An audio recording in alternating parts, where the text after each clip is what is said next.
Most welcome to more education classes. आज इस session में हम फिर से अपना काम शुरू कर रहे हैं और यहाँ जो हम शुरुआत करेंगे आज अपना सेशन थर्ड ये वीडियो हमारी है जो कि साइकोलॉजी का चैप्टर हम कवर कर रहे हैं। पैडागोजी कंप्लीटली पैडागोजी हम कवर करेंगे जिसमें साइकोलॉजी के साथ साथ और भी चीज़ें आती हैं। तो आप मेरे साथ बने रहिए और हमारे यूट्यूब चैनल को सब्सक्राइब करना मत भूलिए और हमारे टेलीग्राम चैनल को भी ज्वाइन कीजिएगा जो कि इस वीडियो के डिस्क्रिप्शन में आपको लिंक दिया गया है। शुरुआत करते हैं हमारी इस वीडियो की और हमारा ये सेशन शुरू है। पिछले सेशन में हमने बाल विकास का इतिहास किया था स्टूडेंट, और आज हम बाल विकास के इतिहास के साथ साथ अगली कड़ी में हम करेंगे कुछ परिभाषाएं दी गई हैं। पहले उन परिभाषाओं पर बात करेंगे जो बाल विकास की परिभाषाएं हैं, डेफिनेशन ऑफ चाइल्ड डेवलपमेंट दी गई हैं जो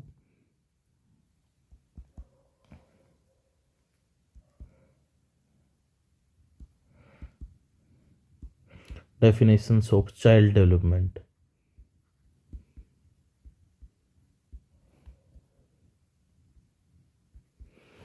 यानी कि बाल विकास की परिभाषाएं।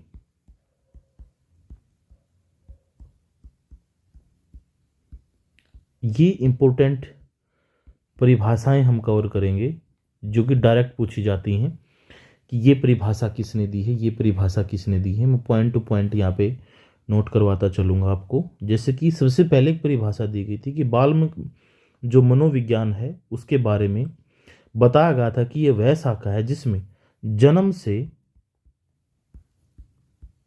से लेकर और परिपक्वावस्था तक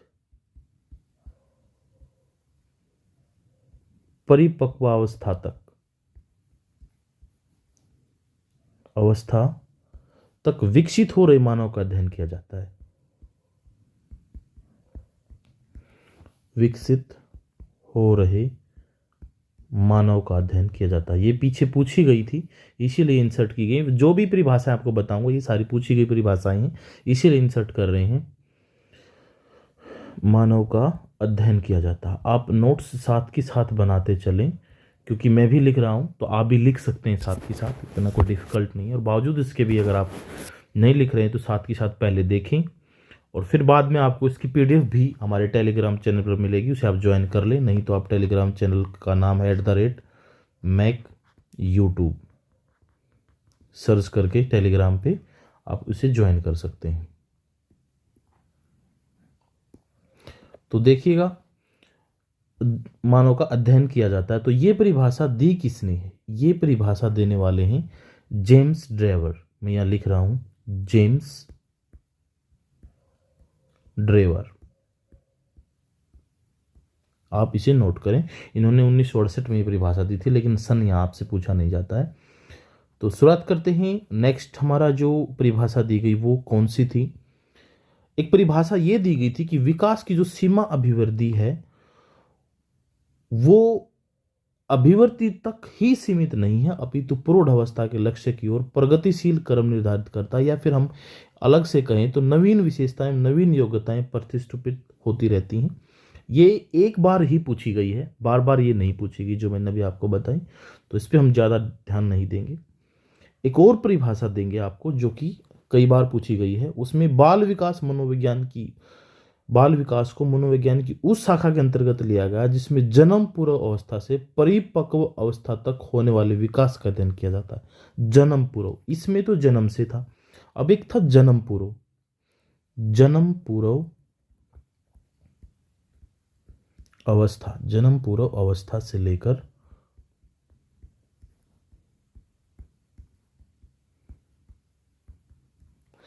और परिपक्वावस्था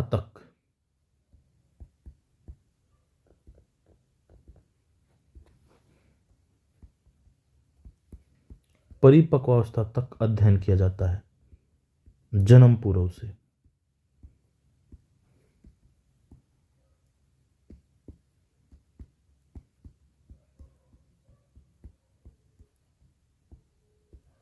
तो ये जो है हमारा, ये परिभाषा किसके द्वारा दी गई थी? तो इस परिभाषा को देने वाले, इस परिभाषा के प्रतिपादक थे बर्क।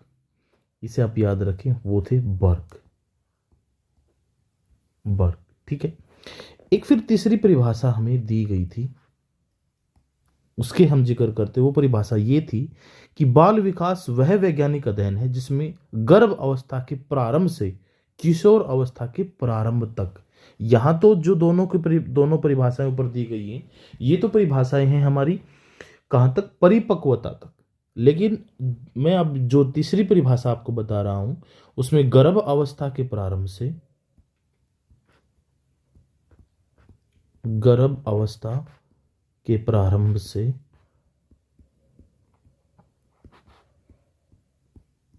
और किशोर अवस्था के प्रारंभ तक, किशोर अवस्था के प्रारंभ तक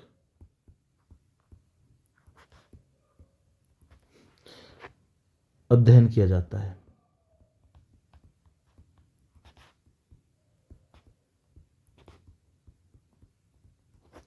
तो ये जो परिभाषा देने वाले थे वो कौन थे स्टूडेंट? इस परिभाषा के प्रतिपादक थे करो एवं करो, करो एवं करो। स्टूडेंट ये इस परिभाषा के प्रतिपादक थे। उम्मीद करता हूं आपने ये नोट किया होगा। नेक्स्ट हम करते हैं, ये 3 परिभाषाएं मैं आपको बता चुका हूं। एक महत्वपूर्ण और थोड़ी सी इंपॉर्टेंट ज़्यादा है इन सभी से, वैसे तो इंपॉर्टेंट सारे की सारी हैं, लेकिन वो थोड़ा ज़्यादा इंपॉर्टेंस उसको इसीलिए दिया जाता है क्योंकि उसका रिपीटेशन बहुत बार हुआ है। इसमें क्या दिया गया है कि बाल मनोविज्ञान का संबंध किससे है? बाल मनोविज्ञान का संबंध किससे है? ये बालक में सच्ची शक्ति का निवास होता है। इसने बताया कि इसमें जो है बालक, ये जो परिभाषा किसने दी थी? बालक में सच्ची शक्ति, सच्ची शक्ति का निवास होता है।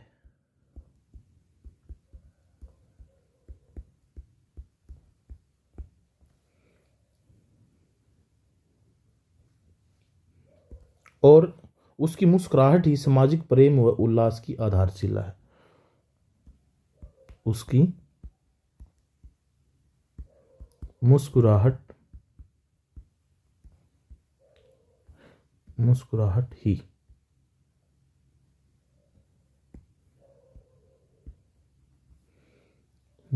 ही सामाजिक प्रेम एवं उल्लास की आधारशिला है।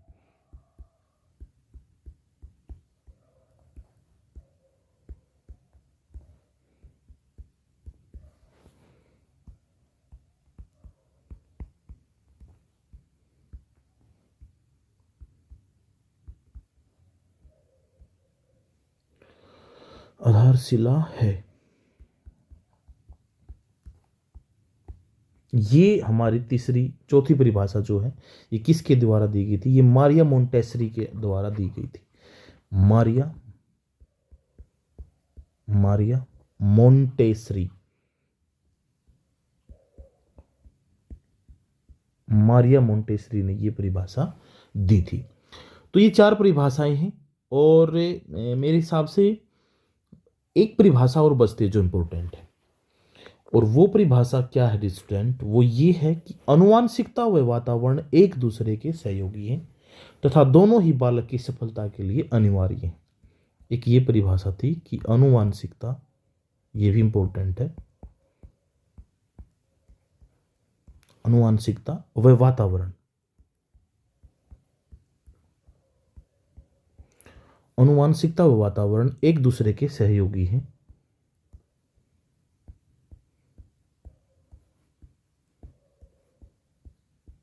मोस्ट इंपोर्टेंट परिभाषाएं हैं ये, एक दूसरे के सहयोगी हैं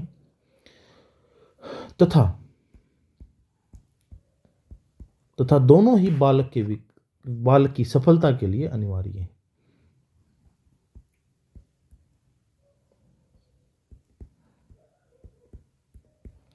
दोनों ही बालक की सफलता के लिए अनिवार्य है।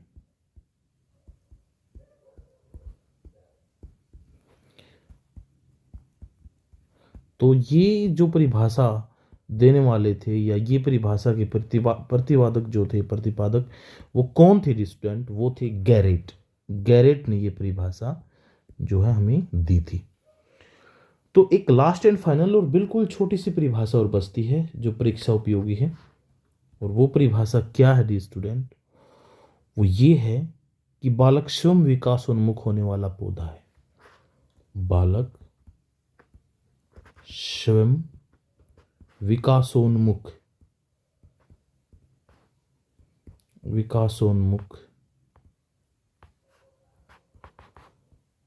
होने वाला पौधा है। ये परिभाषा देने वाले कौन थे? ये परिभाषा के प्रतिपादक कौन थे? तो वो थे डी स्टूडेंट आपके फ्रोबेल। तो ये कुछ महत्वपूर्ण परिभाषाएं, 3 परिभाषाएं ये और 3 परिभाषाएं ये, 6 परिभाषाएं मैंने आपको बताई जो इंपॉर्टेंट है। जैसे कि जेम्स ड्रेवर ने क्या बोला था? जेम्स ड्रेवर ने बोला था कि जन्म से परिपक्वता तक, याद रखिए, जन्म से परिपक्वता तक विकसित हो रहे मानव का अध्ययन होगा। फिर बर्क ने बताया हमें कि जन्म पूर्व से परिपक्वता तक अध्ययन करेंगे। लेकिन करो एंड करो बोले कि गर्भ अवस्था के प्रारंभ से किशोर अवस्था के प्रारंभ तक ही हम अध्ययन करेंगे बाल विकास मनोविज्ञान में। फिर मारिया मोंटेसरी ने बताया कि बालक में सच्ची शक्ति का निवास होता है, उसकी मुस्कुराहट सामाजिक प्रेम और उल्लास की आधारशिला है। मारिया मोंटेसरी ने यह बात बताई। फिर गैरेट आए, उन्होंने बताया कि आनुवंशिकता और वातावरण एक दूसरे के सहयोगी हैं और ये दोनों ही बालक के विकास के लिए या बालक की सफलता के लिए अनिवार्य हैं। फिर आए फ्रोबेल। उन्होंने बताया कि बालक स्वयं विकासोन्मुख होने वाला एक पौधा है। तो ये इंपॉर्टेंट परिभाषाएं जो परीक्षा उपयोगी है, इन्हें आप याद रखें। तो ये जितने भी परिभाषाएं हैं, इन सभी से अगर हम कंक्लूजन निकाले अपना खुद का, कि अगर इनका कंक्लूजन निकाला जाए, निष्कर्ष निकाला जाए, तो हम कह सकते हैं कि बाल विकास वह शाखा होती है जिसमें गर्भावस्था से लेकर, देखिएगा, कोई गर्भावस्था से पहले शुरू कर रहा है, कोई गर्भावस्था से बाद में शुरू कर रहा है, कोई परिपक्वता तक कर रहा है, कोई किशोर अवस्था तक कर रहा है। तो उन सभी का अगर हम कंक्लूजन निकालें तो गर्भावस्था से परिपक्वावस्था तक,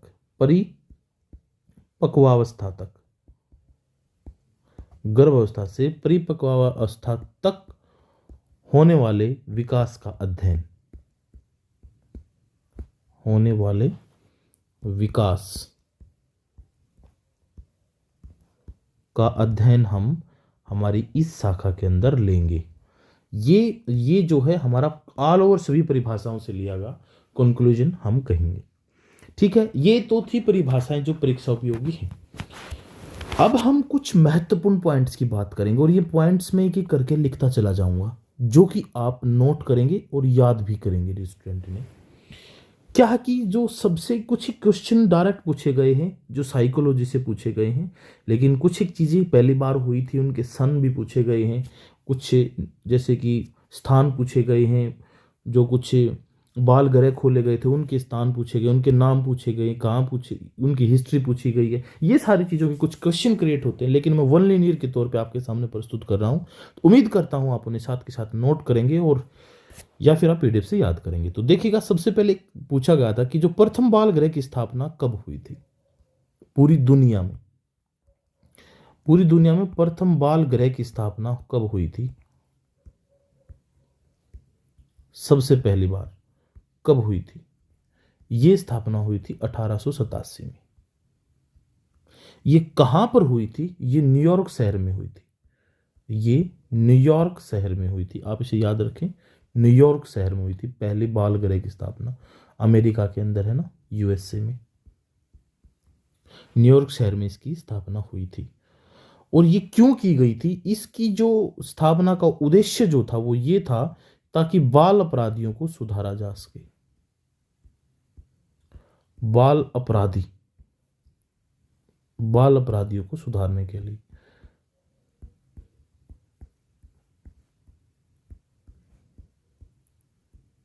सुधार हेतु इसकी जो है स्थापना की गई थी। प्रथम बाल गृह की 1887 में न्यूयॉर्क के अंदर बाल अपराधियों की सुधार के लिए। अब बच्चे तो अपराध करेंगे तो ऐसा तो नहीं है कि उनका जीवन खत्म हो जाएगा, लेकिन उनका जीवन खत्म ना हो और आगे उनमें सुधार रहे और अपना जीवन अच्छे तरीके से जी लें, तो उन्हें मौका दिया गया था कि उन्हें बाल गृह में रखा जाए और वहाँ पर उनमें जो है सुधार हो, ताकि वो अपनी जेल का जो भी समय है या बंदी रहने का जो भी समय है उसको कवर करने के बाद वो आगे अपना जीवन एक सुव्यवस्थित ढंग से जी सके, इसलिए इसकी जो है स्थापना की गई थी। इसका मुख्य उद्देश्य यही था। अब हम बात करते हैं दूसरी बात, कर्मबद्ध चरित्र लेखन विधि के जनक कौन है। कर्मबद्ध तरीके से, जो कर्मबद्ध तरीके से चरित्र लेखन, कर्मबद्ध चरित्र लेखन यानी कि पूरे के पूरे जीवन का लेखन का कर्मबद्ध लिखा गया था। ये कर्मबद्ध चरित्र लेखन विधि के जनक, विधि के जनक कौन है, तो कौन थे ये थे हमारे प्रेयर, जिसने पीछे हमारे जो है अपने बच्चे के ऊपर इन्होंने अपना एक पूरी की पूरी बाल बायोग्राफी से हम बोल सकते हैं ये लिखी थी। तो एक कर्मबद्ध चरित्र लेखन किया था इन्होंने अपने बच्चे का। तो ये तो थे कर्मबद्ध विधि के, मतलब ये क्वेश्चन डायरेक्ट पूछा जाता है कि कर्मबद्ध चरित्र लेखन विधि के जनक कौन है, वो है प्रेयर। एक दूसरा क्वेश्चन ये क्रिएट होता है कि एक लंबात्मक विधि आती है हमारी, लंबात्मक। देखिएगा इनके बारे में डिटेल से हम आगे चल के इनका जिक्र करेंगे और पूरे डिटेल से बताएंगे इस विधि में क्या होता है, लेकिन अभी कुछ इंपॉर्टेंट पॉइंट्स हैं जो बाल विकास से रिलेटेड है उनको हम कवर कर रहे हैं। तो लंबात्मक विधि जो है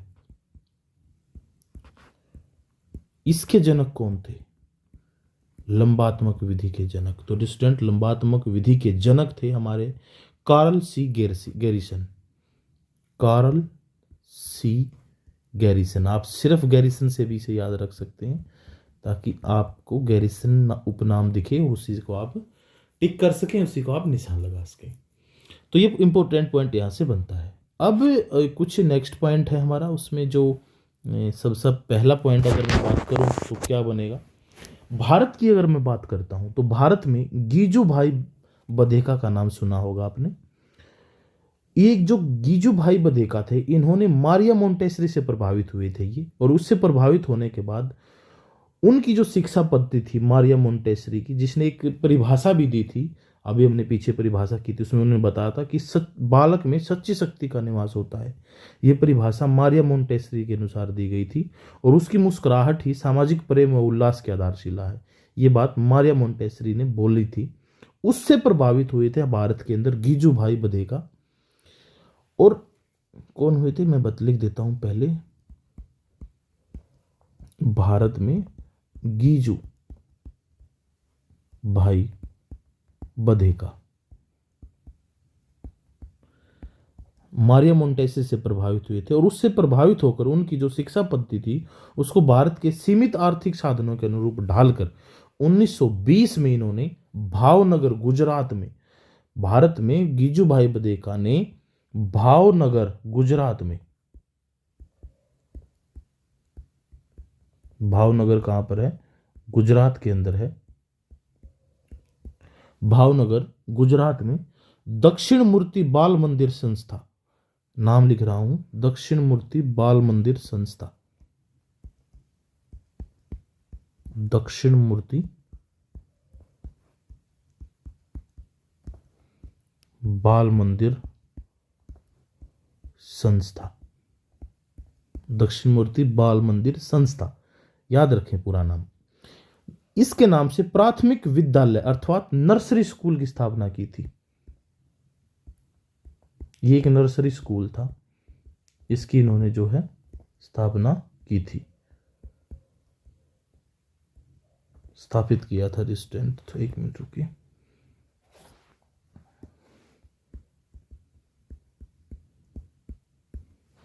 स्थापित किया। और ये किस सन की बात है, ये हमारी 20वीं सदी यानी कि 1920 की ये सारी की सारी बातें हमारी यहाँ पर हो रही हैं। तो गीजू भाई बधेका जो कि मारिया मोंटेसरी से प्रभावित हुए थे, उन्होंने भावनगर गुजरात के अंदर दक्षिण मूर्ति बाल मंदिर संस्था नर्सरी स्कूल स्थापित किया था 1920 के अंदर। और अब मैं बात करता हूँ नेक्स्ट, हमारा जो इंपॉर्टेंट पॉइंट बनता है, इन्होंने एक नर्सरी स्कूल खोला था, इसका नाम भी याद रखें, दक्षिण मूर्ति बाल मंदिर संस्था इसका नाम था। एक नेक्स्ट पॉइंट है गेसेल के बारे में आप जानते होंगे, गेसेल उन्होंने 2 पुस्तकें लिखी थी जो बाल विकास के ऊपर थी, और उनमें जो पुस्तकें हैं गेसेल, गेसेल जो है, गेसेल, और इंग्लिश में अगर इनका नाम लिखा जाए तो हम ऐसे लिख सकते हैं गेसेल का नाम, जी कुछ भी लिखें, नाम की स्पेलिंग गलत नहीं होती, तो GESEL, गेसेल। बड़े अच्छे मनोवैज्ञानिक थे, किताबें लिखते थे, व्यवहारिक ज्ञान था, लेकिन ये हमारे याद करने के लिए छोड़ के चले गए। दुर्भाग्य की बात, ये अब रटो इनको, देखो ध्यान से। इनफेंसी, इन्होंने एक पुस्तक लिखी थी, इनफेंसी, सॉरी इनफेंसी पुस्तक का नाम, इनफेंसी। एक पुस्तक थी इनफेंसी एंड ह्यूमन ग्रोथ।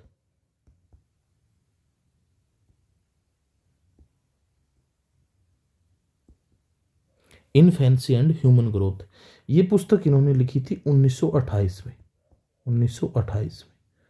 फिर इन्होंने एक पुस्तक और लिखी, ये अच्छी चली पुस्तक, इन्होंने सोचा और पैसा कमा लेते हैं, दूसरी पुस्तक और लिख देते हैं, और उसका नाम दिया गाइडेंस ऑफ मेंटल ग्रोथ।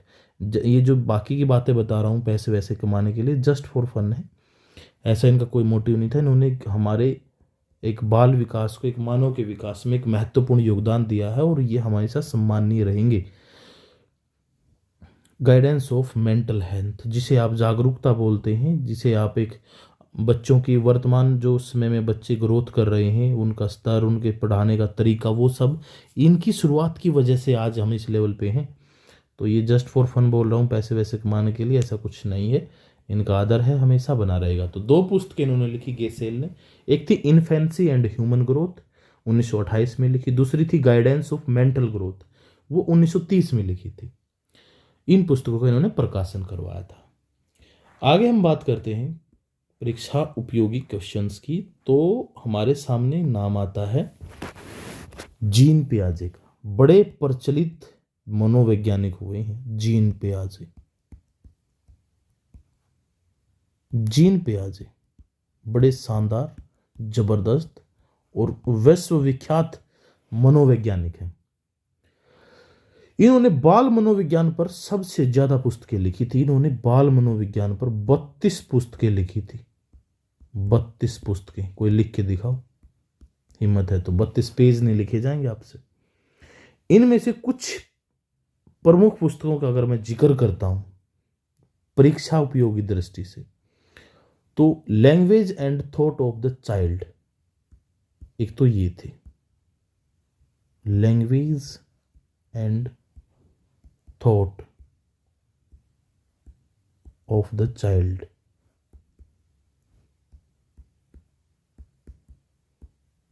ठीक है, ये लिखी थी इन्होंने 1923 में। एक और पुस्तक लिखी इन्होंने, उसका नाम था child conception, child conception of the world.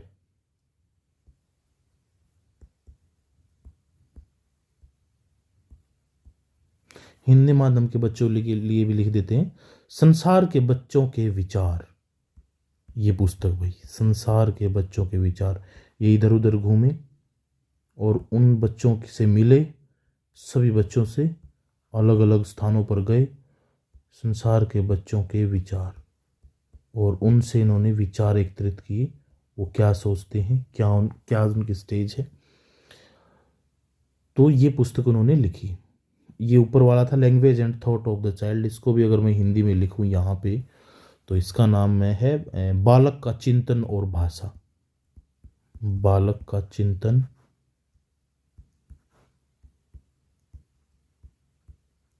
और भाषा। ये दोनों पुस्तक जीन पियाजे की हैं, 32 पुस्तकें उन्होंने लिखी है। एक और पुस्तक इनकी पूछी जाती है, इंपॉर्टेंट है जो, वो है मोरल जजमेंट, मोरल जजमेंट।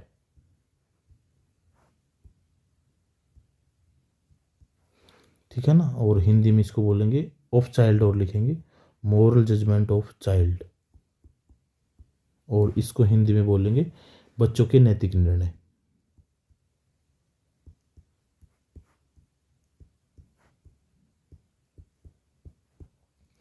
तो इन्हें आप याद रखें कि ये पुस्तकें किसने लिखी थी, ये पूछी गई पुस्तकें हैं। एक तो थी language and thought of the child, यानी कि बालक का चिंतन और भाषा, child conception of the world, संसार के बच्चों के विचार, और बच्चों की नैतिक निर्णय, मोरल जजमेंट ऑफ चाइल्ड। ये तीनों पुस्तकें जीन पियाजे द्वारा हमें दी गई। और वैसे तो बहुत सारी पुस्तकें दी थी उन्होंने, लेकिन परीक्षा उपयोगी अगर हम बात करते हैं तो जीन पियाजे हमारे लिए बड़े ही आदरणीय मनोवैज्ञानिक हैं, बहुत मेहनत की। फिर एक टेन नाम से थे, टेन, वो भी मनोवैज्ञानिक थे। टेन ये ज़्यादा एंटेन नहीं रखते थे, सिर्फ टेन रखते थे। तो टेन ने क्या किया, इन्होंने इन्फेंट चाइल्ड डेवलपमेंट, टेन से इन्फेंट आप याद रख सकते हो, इन्फेंट चाइल्ड डेवलपमेंट नाम की पुस्तक लिखी। इन्फेंट चाइल्ड डेवलपमेंट, ये पुस्तक टेन ने लिखी और ये 1869 में लिखी थी। वैसे कोई नहीं पूछेगा आपसे कब लिखी गई, लेकिन फिर भी आपकी जानकारी के लिए बता देता। तो इस प्रकार से बहुत सारी स्टडियां होती रही और एक एसोसिएशन इंग्लैंड में भी स्थापित हुई थी शिक्षा को लेकर। इंग्लैंड में British association for child study, उसका नाम था British British association, British association for child study.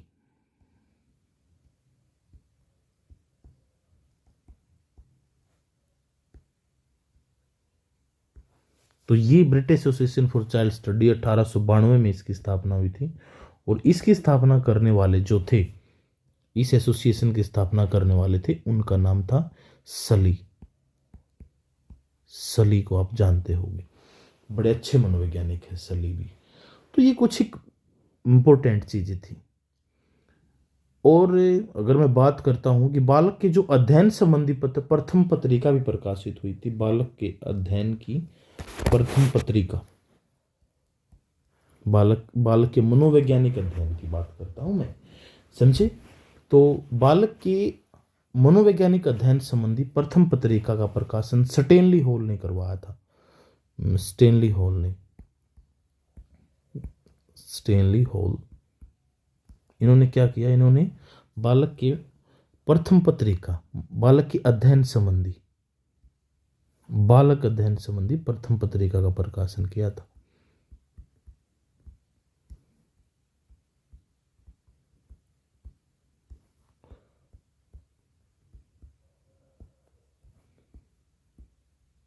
प्रथम पत्रिका का प्रकाशन स्टेनली हॉल ने करवाया था। अब एक डार्विन जानते होगे आप, डार्विन का नाम भी बड़ा प्रसिद्ध है। डार्विन ने क्या किया, डार्विन ने भी यही उत्पन्न किए होंगे पार्ली, और क्या किया होगा। डार्विन ने biographical sketch of an infant नामक पुस्तक प्रकाशित की। बायोग्राफिकल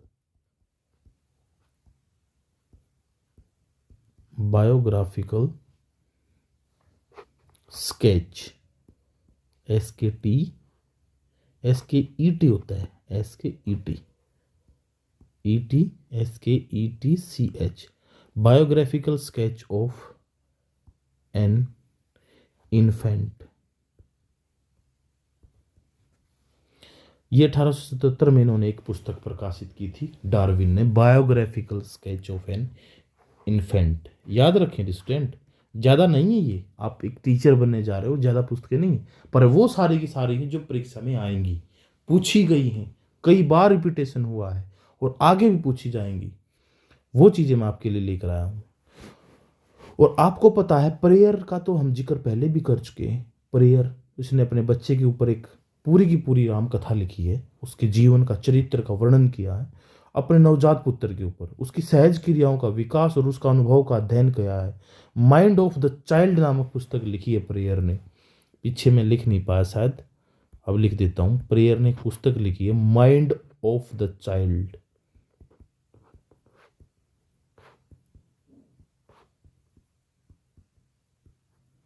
ये पुस्तक लिखी है प्रेयर ने, और ये उस प्रेयर ने जो भी कुछ काम किया अपने बच्चे के ऊपर किया, अपने बच्चे के अध्ययन किया, सारा का सारा प्रेयर ने। तो इन्होंने ज़्यादा इंटरेस्ट नहीं लिया, कई बार अपने बच्चे पे अध्ययन करते रहे। और बाल अपराध जैसे व्यवहारों के निदान के लिए भी काम करने वाले वैज्ञानिक है, जिसमें शिकागो में प्रथम बाल निर्देशन क्लिनिक खोला गया, शिकागो में। तो शिकागो के अंदर, एक मिनट, शिकागो में,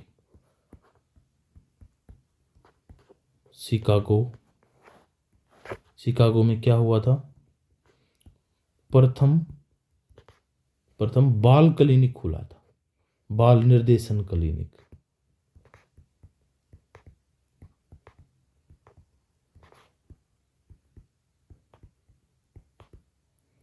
प्रथम बाल निर्देशन क्लिनिक खुला था शिकागो में, और ये किसने खोला था? विलियम हीली ने खोला था। विलियम हीली ने ये खोला था। 1909 की बातें हैं ये, मैं यहाँ लिख देता हूँ। 1909 नजर आ रहा होगा आपको। 1909 में शिकागो में प्रथम बाल निर्देशन क्लिनिक खोला था, और ये खोला था विलियम हीली ने। और बाद में ये जो सेवा केंद्र में विलय हो गया था, और वर्तमान में इसको अपरिवर्तित रूप विद्यालयों में करियर डे के रूप में मनाया जाता है। प्रथम बाल निर्देशन क्लिनिक शिकागो अब ये विद्यालयों में करियर डे मनाता है, करियर के बारे में प्रोत्साहन करता है, आगे उनके बारे में। ये कुछ एक महत्वपूर्ण पॉइंट्स थे, उम्मीद करता हूँ आपको अच्छे लगे होंगे। लेकिन अब मैं थोड़ा सा अपने बाल विकास की स्थिति को महत्वपूर्ण पॉइंट से आगे लेकर चलता हूँ, एक स्टेप आगे चलता हूँ। और इस स्टेप में मैं आपको बताना चाहूँगा डियर स्टूडेंट, वो ये कि बाल मनोवैज्ञानिक विज्ञान और बाल विकास में क्या अंतर है। मैं दो शब्द यूज करता आया हूँ, एक तो चाइल्ड साइकोलॉजी और एक चाइल्ड डेवलपमेंट। दो वर्ड, चाइल्ड साइकोलॉजी और दूसरा वर्ड था चाइल्ड डेवलपमेंट।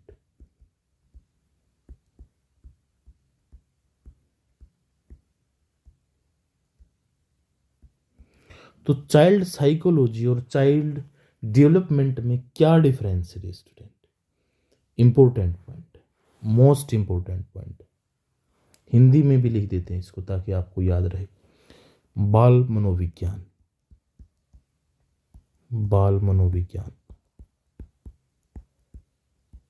और बाल विकास, इसमें डिफरेंस क्या है?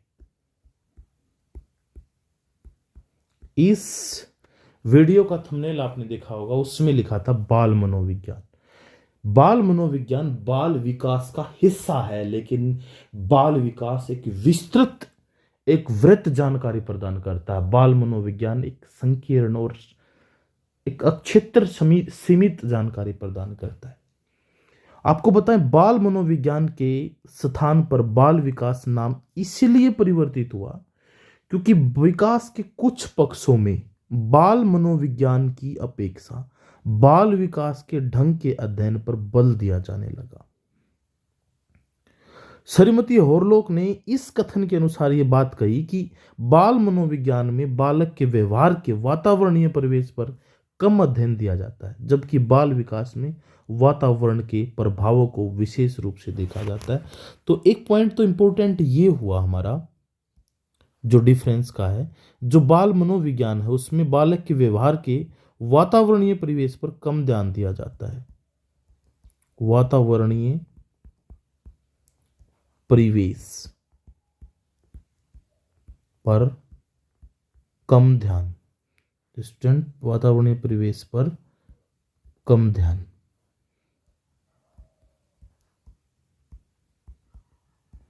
है। ये तो बाल मनोविज्ञान है, और उसमें बाल विकास में वातावरण के प्रभाव को विशेष रूप,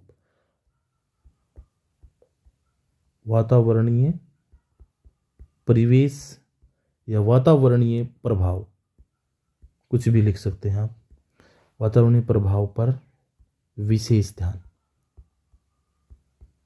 इंपॉर्टेंट पॉइंट, एक पॉइंट तो आपका ये बनता है, समझे आप।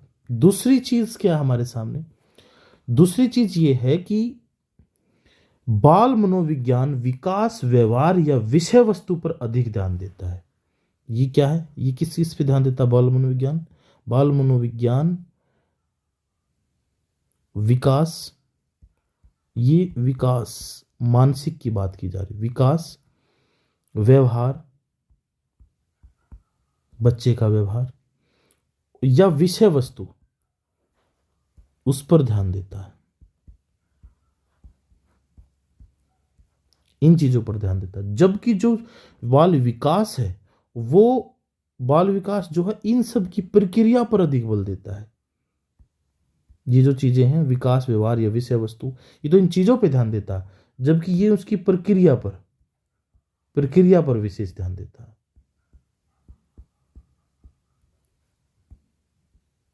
दूसरा पॉइंट इसका ये होता है हमारे सामने। अब डी स्टूडेंट, आगे हम चलते हैं।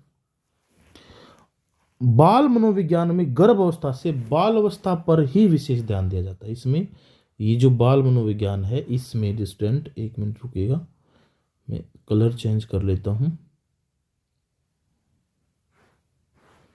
इसमें क्या किया जाता है, इसमें गर्भावस्था से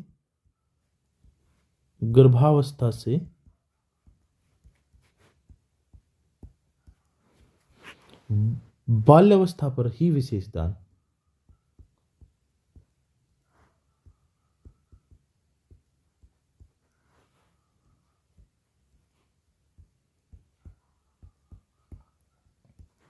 विशेष ध्यान दिया जाता है। जबकि जो बाल विकास है, उसमें गर्भावस्था से किशोर अवस्था तक, गर्भावस्था से किशोरावस्था,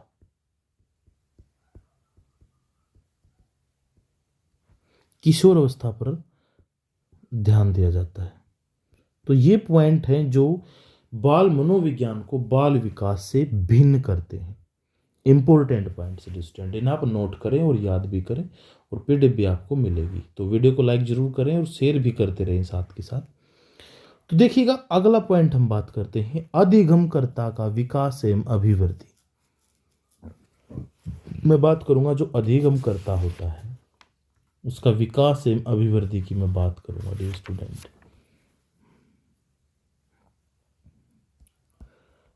अधिगमकर्ता, ये अगला पॉइंट है, आप इसे नोट करें, हेडिंग बनाएं, अधिगमकर्ता का विकास। आप चिंता ना करें, कंप्लीट सेशन हम करेंगे, विकास एवं अभिवृद्धि।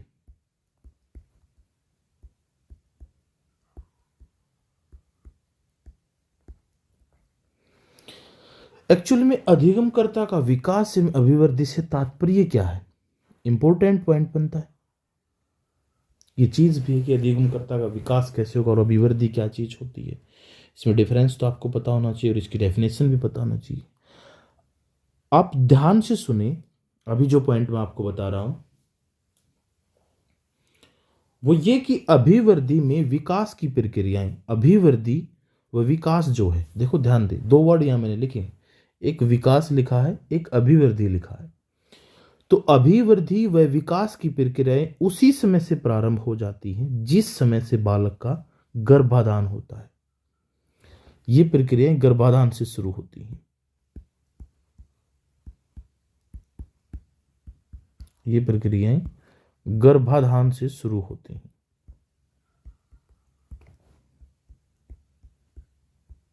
कौन सी? अधिगमकर्ता का विकास और अभिवृद्धि। ये प्रक्रियाएं उसके जन्म के बाद भी चलती रहती हैं, जन्म के बाद भी चलती रहती हैं, और इसी के परिणाम स्वरूप, लिखता हूं, जन्म के बाद भी जारी।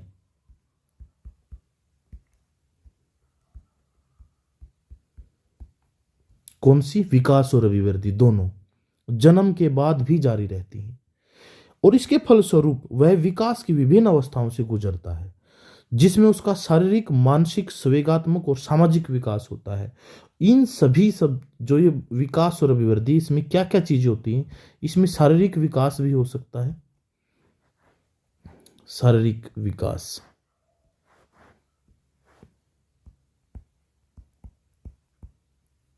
शारीरिक विकास होगा, शारीरिक अभिवृद्धि होगी। मानसिक विकास भी होता है और मानसिक अभिवृद्धि भी होती है, और संवेगात्मक विकास भी होता है और संवेगात्मक वृद्धि भी होती है। सामाजिक विकास भी होता है और सामाजिक वृद्धि भी होती है। ये सारी की सारी चीजें आप ध्यान रखें कि अधिगम के विकास और विवृद्धि में क्या क्या चीजें सम्मिलित होती हैं। ये प्रक्रिया गर्भाधान से शुरू होती है, जन्म के बाद भी जारी रहती है, मृत्यु पर्यंत जारी रहती है, मृत्यु तक जारी रहती है, यहाँ तक कि मृत्यु के बाद भी जारी रहती है। आपको पता नहीं होगा, इसके बारे में मैं अगर डिस्कस करूँ तो मनुष्य की मौत के पश्चात उसका शरीर अगर ऐसे ही पड़ा रहता है तो उसके शरीर में दाढ़ी बढ़ने की प्रक्रिया देखी गई है, जो कि विकास को, अभिवृद्धि को प्रचलित जो है करती है। तो हम डिस्कस करते हैं आगे।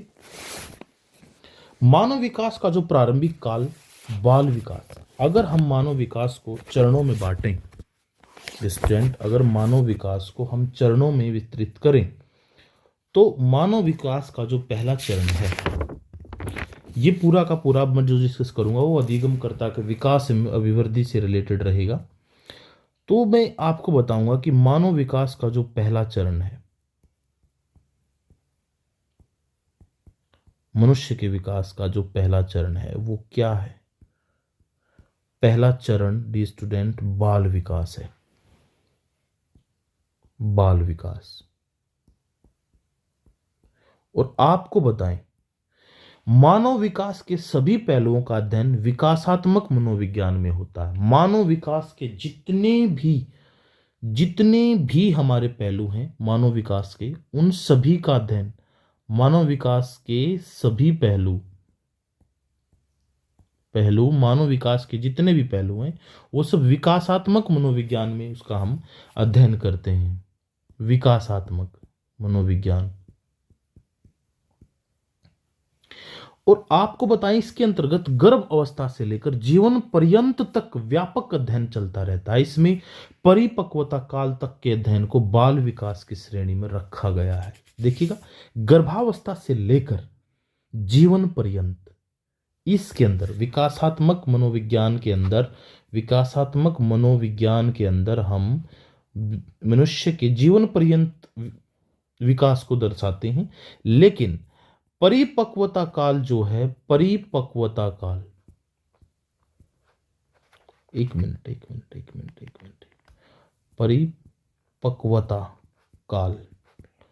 परिपक्वता काल तक का जो अध्ययन है वो बाल विकास होता है। वो बाल विकास के अंतर्गत इसका अध्ययन हम करेंगे। ठीक है। विकास के साथ ही साथ अभिवृद्धि का प्रत्यय भी जुड़ा हुआ है। देखिएगा, हमने अभी बात की थी कि विकास एवं अभिवृद्धि, तो विकास के साथ साथ अभिवृद्धि भी जुड़ा हुआ है। सामान्यतः दोनों को भ्रमवश एक ही अर्थ में प्रयुक्त किया जाता है, लेकिन ये दोनों का मतलब एक नहीं है। दोनों में बहुत अंतर है और पर्याप्त अंतर है। क्यों अंतर है? देखिएगा ध्यान से। जो अभिवृद्धि है, अभिवृद्धि, उसके बारे में अगर मैं जिक्र करता हूं तो एक्चुअल में अभिवृद्धि शारीरिक अंगों में होने वाली वृद्धि होती है। शारीरिक अंगों में होने वाली वृद्धि होती है अभिवृद्धि।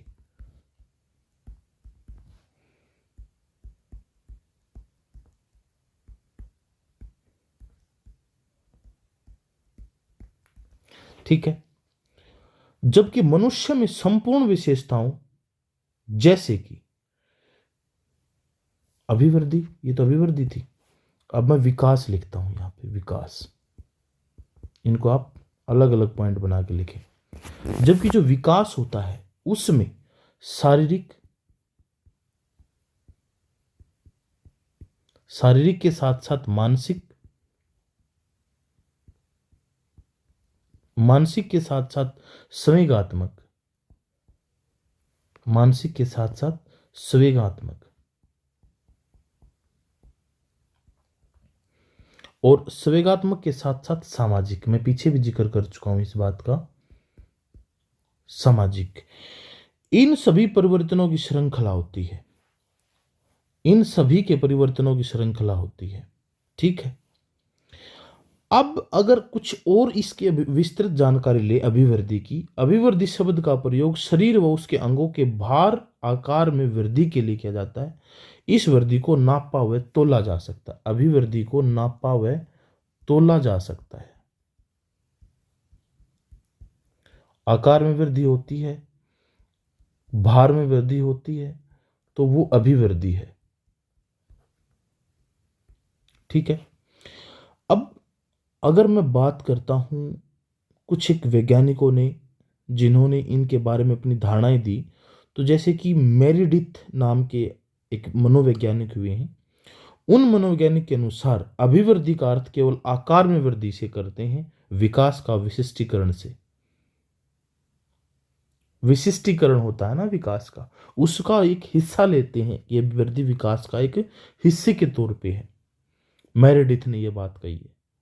तो ये इतना इंपॉर्टेंट नहीं है, ये पॉइंट नहीं है, मैं आपको सिर्फ बता रहा हूं। जैसे फ्रैंक है, उन्होंने अभिवृद्धि का अभिप्राय कोशिकाओं में होने वाली वृद्धि से है, यानी कि शारीरिक अंगों से वृद्धि का जो संबंध रखते हैं वही अभिवृद्धि के अंतर्गत आता है। और एक जो इंपॉर्टेंट पॉइंट बनता है अभिवृद्धि और विकास के अंतर्गत, वो बनता है ये कि एक श्रीमती हरलोक है, श्रीमती हरलोक। इनकी बातें हैं कुछ इंपॉर्टेंट जो कि परीक्षा उपयोग है। इन्होंने बताया कि विकास में गर्भ में आने से लेकर मृत्यु तक मानव में परिवर्तन होते रहते हैं, और ये परिवर्तन गर्भ से मृत्यु तक परिवर्तन होते रहते हैं। इन्होंने हमें ये बात बताई, और ये परिवर्तन इन्होंने मुख्य 4 प्रकार के बताए।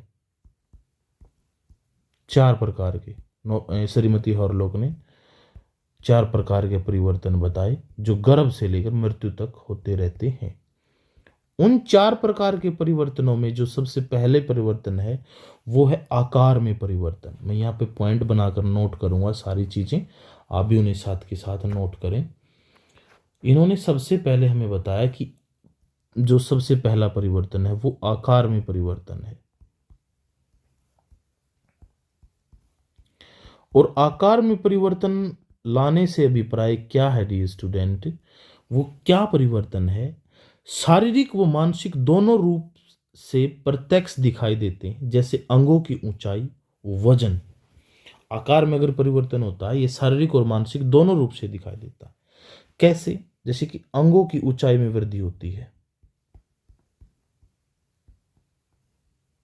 लंबाई भी बोल सकते हैं आप इसे, अंगों की ऊंचाई। या फिर हम कहें आकार में परिवर्तन, वजन और आकार, वजन में वृद्धि होगी, वजन व आकार। ठीक है, लेकिन एक बात ध्यान देने की है, इसने बताया कि शब्द भंडार भी आकार में परिवर्तन है। जब आप ज्यादा चीजें सीखते हैं, शब्द भंडार। ठीक है, फिर इसने बताया कि कल्पना शक्ति में भी विस्तार होता है, कल्पना शक्ति में भी विस्तार होता है, चिंतन में भी विस्तार होता है, सोच समझ भी बढ़ती है, वो भी वृद्धि हुई या विकास हुआ। यानी कि इसने सिर्फ हमें यह बताया नहरलोक ने कि विकास में गर्भ में आने से लेकर मृत्यु पर्यंत तक, मैं बात विकास की कर रहा हूं यहां पे, अभिवृद्धि की नहीं। ध्यान दे, अभिवृद्धि शारीरिक अंगों से रिलेटेड है सिर्फ, लेकिन विकास में शारीरिक अंग तो आते ही आते हैं, लेकिन ये सब चीजें भी आती हैं। तो श्रीमती हरलोक के अनुसार विकास की जो परिभाषा दी गई है उसमें 4 प्रकार के परिवर्तन हमें बताए गए हैं। तो उसमें जो आकार में परिवर्तन होता है वो अंगों की ऊंचाई में, वजन में, शब्द भंडार में, कल्पना शक्ति में, चिंतन में, तर्क स्मरण में भी हम बोल सकते हैं, तर्क स्मरण में भी वृद्धि होती है। ये सारे की सारी आकार में परिवर्तन से रिलेटेड हैं, जो कि श्रीमती हरलोक के अनुसार विकास के अंतर्गत दी गई परिभाषा के तहत हैं। दूसरा जो परिवर्तन हमें बताया चार परिवर्तन बताए, किसके अनुसार बताए? विकास के अनुसार। ये मैं यहां लिख देता हूं, चार परिवर्तन विकास के अंतर्गत आते हैं, ये विकास के तहत। तो दूसरा है अनुपात में परिवर्तन। अनुपात में परिवर्तन किस प्रकार हुआ वो देखें आप। अनुपात में परिवर्तन, बालक में आयु के साथ साथ अनुपात में परिवर्तन, अर्थात बालक पहले कल्पनाशील होता है, पहले तो वो कल्पनाशील होगा बच्चा, कल्पनाशील से किस साइड जाएगा वो? धीरे धीरे वास्तविकता की ओर, वास्तविकता, कल्पनाशील से वास्तविकता की ओर बढ़ता है। यह अनुपात में परिवर्तन है, अर्थात बालक के शारीरिक विकास के एवं मानसिक विकास में अनुपातिक अंतर देखने को मिला है। ठीक है, पहले कल्पनाशील, छोटा बच्चा कल्पनाशील होता है, बड़ा बच्चा वास्तविकता की तरफ जाता है। अब जो तीसरा परिवर्तन हमें बताया गया इसके अंतर्गत वो ये था, तीसरा परिवर्तन पुराने चिन्हों की लुप्तता। ये भी एक परिवर्तन की निशानी है विकास के अंतर्गत पुराने चिन्हों की लुप्तता। पुराने चिन्हों की लुप्तता से अभिप्राय जैसे कि दूध के दांत निकल जाते हैं, दूध के दांतों की जगह स्थायी दांत आ जाते हैं, दूध के दांतों की जगह स्थायी दांत।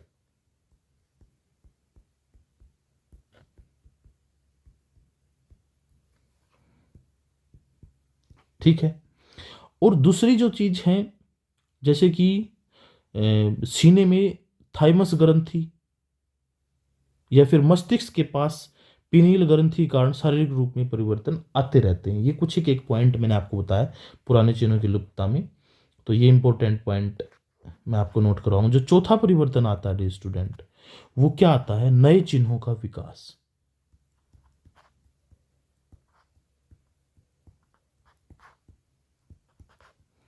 नए चिन्हों का विकास।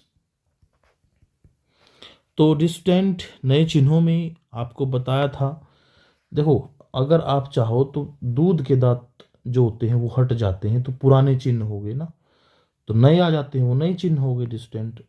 दूध के दांतों का गिरना यानी वो टूट जाते हैं या टूटना, या फिर एक ग्रंथि मैंने आपको बताई थी, थाइमस ग्रंथि लुप्त हो जाती है। थाइमस ग्रंथि सीने में होती है, और दिमाग में मस्तिष्क में भी एक ग्रंथि होती है, वो भी लुप्त हो जाती है, जिसका पीनियल ग्रंथि मैं नाम ले रहा हूं, पीनियल ग्रंथि। ठीक है, ये तो पुराने चिन्हों की लुप्तता है। नए चिन्ह स्थायी दांतों का आना,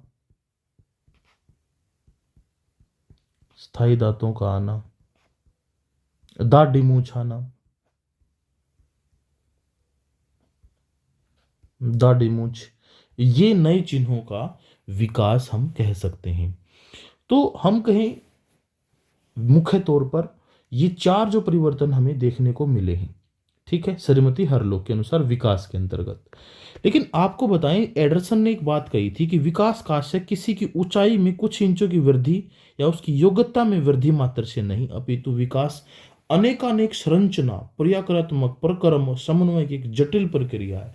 यानी कि विकास का मतलब सिर्फ शारीरिक अंगों में वृद्धि नहीं, अपितु मानसिक हर चीज में विकास, उसकी सोच में विकास, उसमें बदलाव हो कुछ न किसी लेवल पे वो सब होता है। मुनरो ने भी एक ऐसी बात कही थी कि देखिए ये इंपॉर्टेंट, मैं सिर्फ नाम बता रहा हूं, जो इंपॉर्टेंट होगा वो आपके सामने लिखा जाएगा, आप उसे याद रखें, ये सिर्फ आपको समझाने के लिए। मुनरो के अनुसार परिवर्तन श्रृंखला की वह अवस्था जिसमें बालक भ्रूण अवस्था से प्रौढ़ अवस्था तक गुजरता विकास के नाम से जाना जाएगा। यानी कि भ्रूण से लेकर प्रौढ़ होने तक सब कुछ विकास है। ऐसे ही जेम्स ड्रेवर ने कहा था कि विकास की वह दशा जो प्रगतिशील परिवर्तन के रूप में व्यक्ति में निरंतर प्रकट होती रहती है विकास तंत्र है, बस। और अगर संक्षेप में मैं बात करूं वृद्धि या विकास की, वैसे तो ये समानार्थक अर्थ होते हैं, लेकिन दोनों ही शब्द आगे बढ़ने की ओर ही संकेत करते हैं, अभिवृद्धि भी और विकास भी। परंतु मनोवैज्ञानिक दृष्टि से इन दोनों में अंतर जो है, सामान्य रूप से वृद्धि शब्द का प्रयोग कोशिकीय वृद्धि से होगा और जो विकास शब्द है उसमें संपूर्ण विकास होगा। और फ्रैंक ने यह बात कही भी है कि अभिवृद्धि का संबंध कोशिकीय गुणात्मक वृद्धि से है, जबकि विकास शब्द का संबंध या प्रयोग वृद्धि के फलस्वरूप शरीर के समस्त अंगों में आए परिवर्तनों के संगठन से है। विकास में क्या क्या शामिल होता है? वृद्धि, अक्षमता, परिपक्वता, वातावरण के साथ अंत क्रिया, विकास। गणित की भाषा में वृद्धि, क्षमता, परिपक्वता, वातावरण, इन सभी का जोड़ होता है अगर हम कहें तो प्रिय विद्यार्थियों, यहाँ से इतना ही सीखने को मिला हमें कि बालक की हड्डियां आकार में बढ़ती हैं, यह बालक की अभिवृद्धि है। मैं यहाँ से ये पॉइंट मैं आपको थोड़ा सा लिख देता हूँ ताकि आप कंक्लूजन जो हमारा ऑल ओवर है कि अभिवृद्धि तो वो होती है, अभिवृद्धि किसे मैं बोलूँगा, अभिवृद्धि अभिवृद्धि वो होती है जिसमें बालक की हड्डियां आकार में बढ़ती हैं।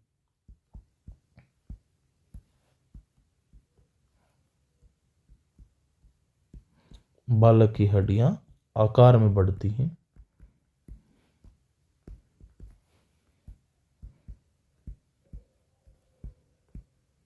ठीक है, ये तो अभिवृद्धि हुई। किंतु हड्डियां कड़ी हो जाने के कारण उनके स्वरूप में जो परिवर्तन आता है ये विकास है। और विकास क्या कहता है? विकास स्वरूप में परिवर्तन।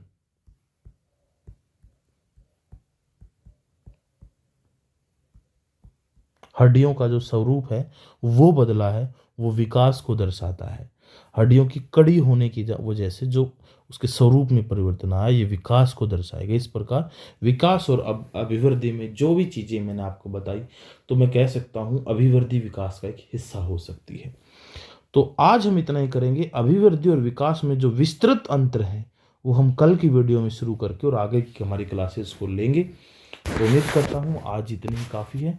जैसे भी आपको वीडियो लगे आप कमेंट बॉक्स में ज़रूर बताइएगा और हमारे यूट्यूब चैनल को ज्वाइन कीजिएगा और साथ ही साथ हमारे टेलीग्राम चैनल को ज्वाइन कीजिएगा। @मैक यूट्यूब लिखकर आपसे सर्च कर सकते हैं और जो भी आप सजेशन देना चाहते हैं कमेंट डाल दीजिएगा। हम आपके कमेंट को रिसीव करेंगे और उसके ऊपर एक्शन लेंगे। तो उम्मीद करता हूँ आपको अच्छा लगा होगा। धन्यवाद दोस्तों, कल फिर मुलाकात होगी आपसे इसी यूट्यूब चैनल पर। मैं रोहित मोर आपका फिर से स्वागत करूँगा। धन्यवाद।